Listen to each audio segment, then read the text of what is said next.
ऊर्जा शक्ति ज्यों की त्यों बरकरार है। आज ही नहीं 50 साल बाद ही तो उस समय में भी गुरुदेव भगवान आपका संकट निवारण करेंगे। तो गुरु तत्व का कभी भी अभाव नहीं होता है।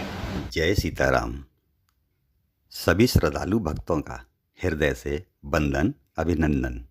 मित्रों, कुछ समय पूर्व ही श्री बड़े महाराज जी के भगवत धाम पधारने के बाद श्रद्धालुओं के मन में उठने वाली शंकाओं का समाधान वर्तमान श्री महाराज जी कर रहे हैं तथा आज दर्शन करेंगे उस दुर्लभ पवित्र गुफा के जिसमें श्री बड़े महाराज जी ने वर्षों तपस्या करके अनेकों सिद्धियां प्राप्त की और अपनी साधना को पूर्णता तक पहुंचाया। महाराज जी, बड़े महाराज जी के भगवत धाम प्रस्थान के बाद आश्रम की जिम्मेदारी आपके ऊपर आ चुकी है। आप भक्तों के लिए कुछ संदेश देना चाहेंगे आश्रम की व्यवस्था के बारे में, जो भक्तों के मन में कोई संकोच ना हो, इस तरह का कोई आप संदेश देना चाहेंगे क्या? ऐसा है, महापुरुष की जो तपस्या, जो सेवा भाव, भजन भाव, ये बरकरार रहता है। शास्त्र में ऐसा आया है कि श्री भूत भावन भगवान शंकर पार्वती मैया के साथ में जा रहे थे तो एक जगह उन्होंने प्रणाम किया तो श्री पार्वती मैया बोली, हे भूतनाथ भगवान शंकर, हे स्वामी, आपने यहाँ क्यों प्रणाम किया? कोई मंदिर नहीं है, कोई देवी देवता नहीं है। तो कहा, हे देवी, हे वरानने, यहाँ 10,000 वर्ष पहले एक महापुरुष तपस्या करके चले गए थे, उनकी ऊर्जा आज भी विराजमान है।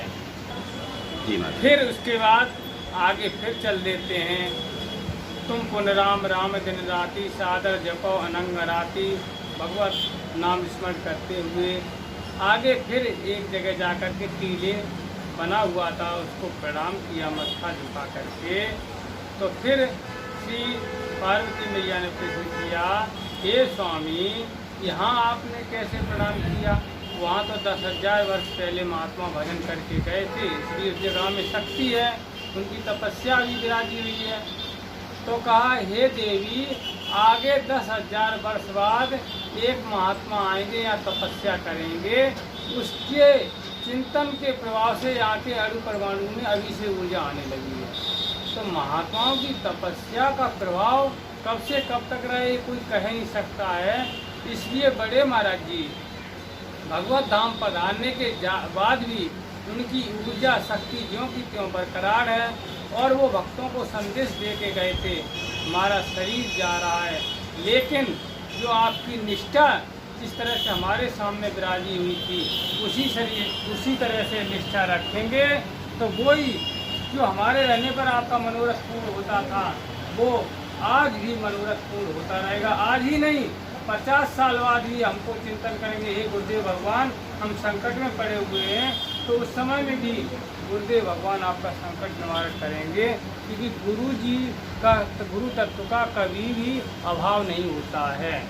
श्री महाराज श्री से जो भी भक्त हैं, जिस भाव से जैसे तैसे जुड़े हुए हैं, क्योंकि महाराज जी के प्रति भक्तों का कोई गुरु भाव, कोई माता भाव, कोई पिता भाव, कोई भाव, अनेकन भाव से महाराज जी को अपने भाव को समर्पित करते थे और उनका एकदम हृदय समर्पित था।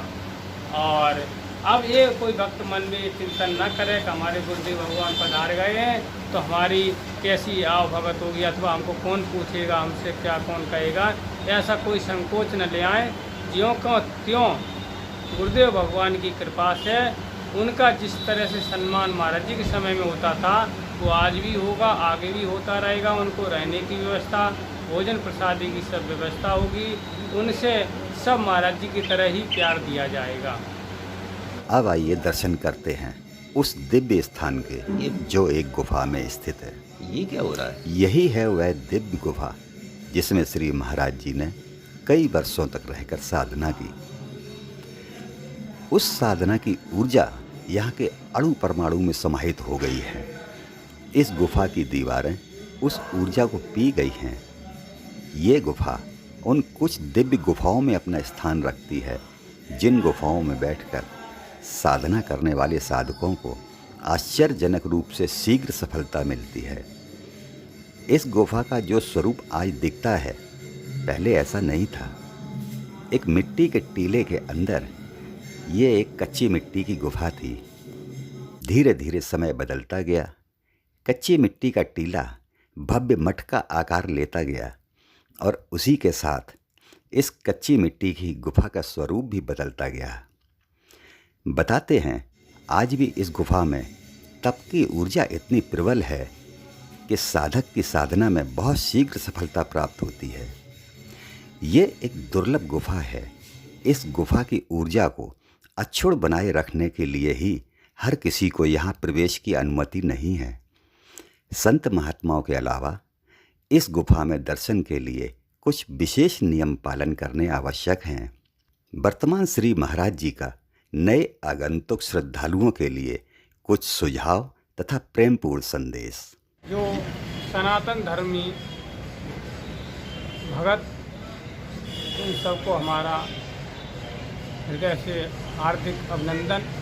जो श्रद्धालु भक्तजन हैं, जो भी रमण रेती आश्रम में, रमण रेती हनुमान टेकरी आश्रम में जो आकर के दर्शन करेंगे, उनको लाभ प्राप्त होगा। यहाँ साधु संतों की नित्य सैकड़ों साधु संतों की सेवा होती है, उनका ही मठ है। साधु महापुरुष ही रह सकते हैं, रहते हैं और आकर के श्रद्धालु भक्तजन दर्शन करें और यहाँ सिद्ध महापुरुष रहते हैं, उनसे आशीर्वाद लें और उनकी सेवा के अनुसार उनकी व्यवस्था भी की जाएगी। सत्संग, सेवा, दर्शन, प्रसाद सभी को उपलब्ध है। जो भी श्रद्धा रखते हैं साधु संतों के प्रति, प्रसाद की भावना लेकर के जो आते हैं, उनको प्रसाद दिया जाता है, आशीर्वाद दिया जाता है और उनको उनकी शंकाओं का समाधान भी किया जाता है। जहाँ जानकी वल्लभ जी महाराज, श्री हनुमान जी महाराज विराजे हुए हैं, अहरनिश विगत 50 वर्ष से कीर्तन चल रहा है, साधु संतों गौओं की सेवा चल रही है और इस सेवा से जुड़े हुए जो भी भक्त हैं, यहाँ का शिष्य प्रकार है, सद्ग्रस्त भगत अथवा विरक्त महापुरुष जो भी जुड़े हुए हैं, वो यदि आते हैं यहाँ तो उनके रहने की सुविधा और भोजन व्यवस्था भी होती है। जो यहाँ के शिष्य हैं, सद्ग्रस्त भगत जो सेवा करते हैं, जो नज़दीकता में हैं, उनकी यहाँ सब व्यवस्था होती है।